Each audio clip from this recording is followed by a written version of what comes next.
शहदादकोट शहर के शहरी इस वक्त एक से ज़ायद मुख्तलिफ मसाइल का शिकार हैं, जिनमें आजकल बढ़ते हुए गंदगी की बाइस पैदा होने वाले मच्छरों की वजह से मलेरिया जैसे महलक मर्ज में मुब्तला होकर मुख्तलिफ हॉस्पिटल्स पहुँचने वाले शहरियों की तादाद दिन ब दिन बढ़ रही है। जबकि इस सिलसिले में DHO कंबर शहदादकोट समेत मुख्तलिफ जिम्मेदारान अपनी जिम्मेदारी भूल कर करप्शन करने में मगन दिखाई दे रहे हैं।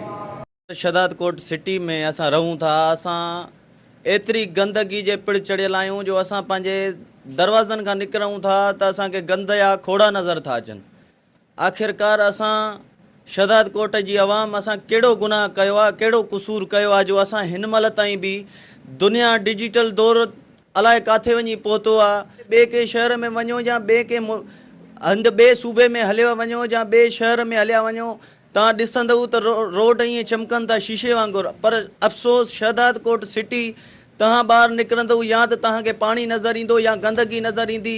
राति जो जेकर तव्हां किथे वेहंदव त सिर्फ़ु मच्छर ऐं जीत वग़ैरह ॿिया हूंदा, ज़हरीलियूं शयूं जेके आसमान मां अचनि थियूं, स्प्रे न थियण जे करे इहे असां इन्हनि जे पिड़ चढ़ी विया आहियूं।